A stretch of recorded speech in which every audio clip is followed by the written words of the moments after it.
It's minus 40 degrees Fahrenheit outside. Your nose hairs freeze the second you step out.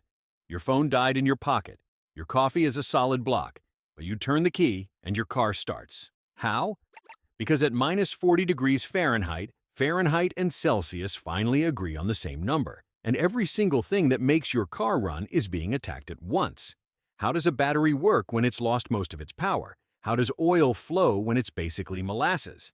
And why do people in Alaska plug their cars in at night like a phone? The answer is weirder than you think, and it's been hiding in your own driveway the whole time. Here's the thing most people get wrong. They think cold weather kills cars, but that's not quite right. Cold weather doesn't kill cars, it exposes them. A car that's ready handles minus 40 degrees Fahrenheit. A car that isn't ready just taught you an expensive lesson. But to understand why, you need to know what's actually happening inside your engine the moment the temperature drops to extreme cold.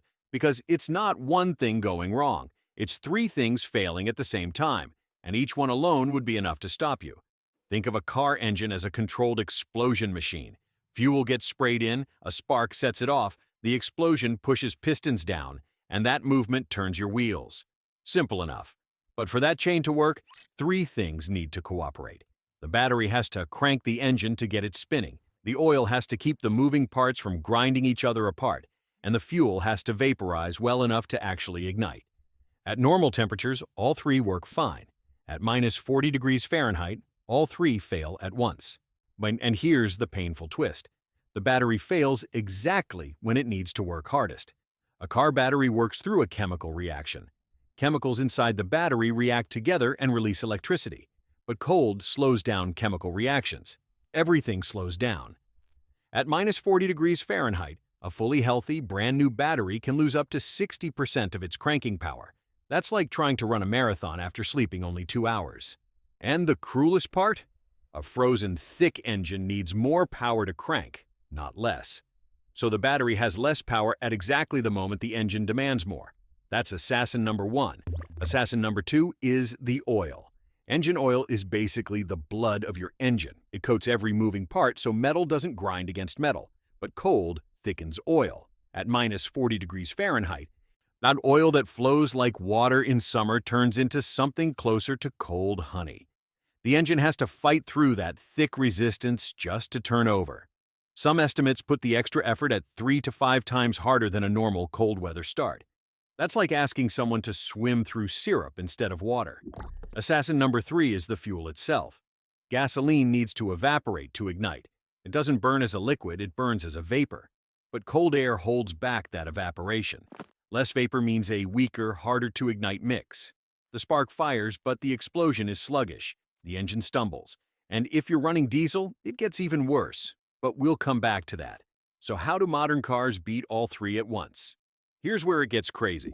Your car has a small computer called an engine control unit, or ECU. Think of it as the brain of your engine. The ECU can sense the temperature and immediately change how the engine behaves. When it's cold, the ECU dumps extra fuel into the cylinders to make up for weak vaporization. It raises the idle speed so the engine spins faster to build heat quicker. It adjusts timing.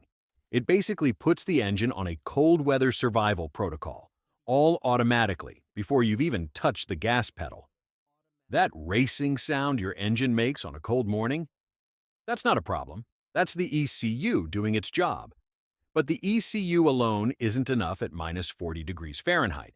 Therefore, people in cold climates add two more tools.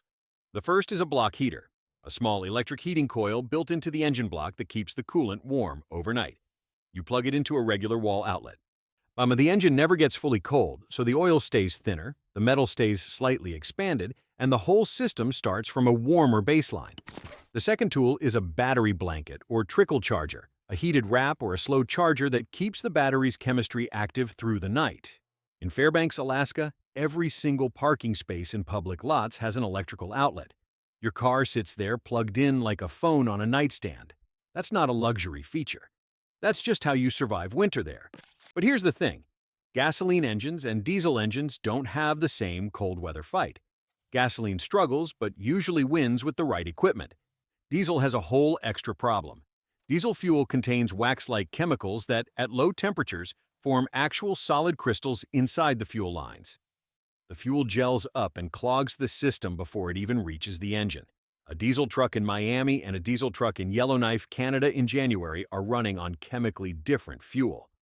Arctic Blend diesel is sold seasonally in cold climates, a different formula that resists gelling. Diesel drivers also use anti-gel additives, almost like antifreeze for their fuel. And many long-haul truck drivers leave their diesel engines idling all night at rest stops in winter. Not because they're lazy, but because restarting a gelled diesel engine is a nightmare that could cost hours and a lot of money. And then there are electric vehicles. EVs don't have oil, don't have a cold start combustion problem, and their motors just spin when you press go. That sounds like an advantage, and in one way, it is.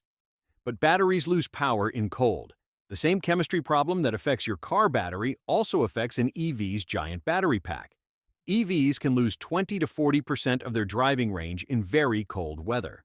On top of that, the car has to burn battery power just to heat the cabin, which drains range even faster, and cold slows down how fast the battery can charge. So EVs and gas cars both struggle in extreme cold, just in different ways.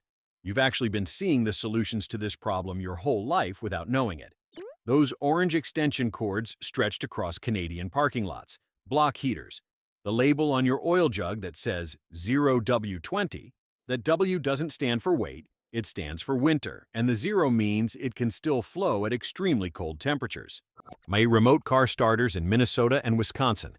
Not a comfort feature, a survival tool that lets the engine warm up before you even go outside.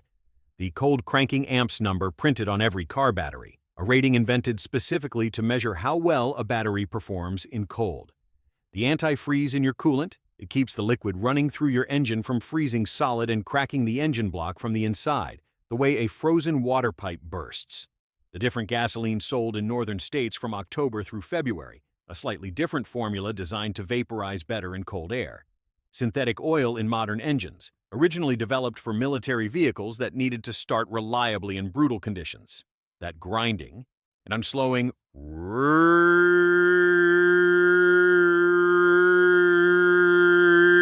sound a car makes when it barely starts on a cold morning. That's your battery losing the fight in real time. Seat warmers heating up in the first minute while the cabin air is still freezing. The car warming you directly because the engine needs a few minutes before it can heat the air. Even commercial airplanes use engine preheaters on the ground in cold weather. Same physics, just with a lot more at stake. Now, all of this technology is genuinely good. But it's not magic.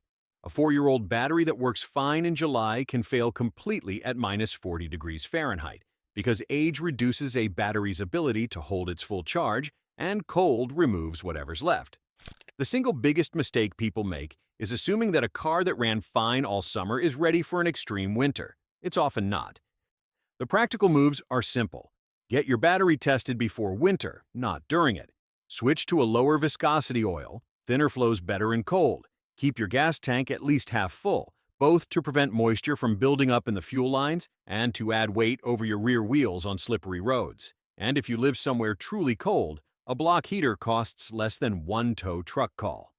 There's also a debate worth mentioning.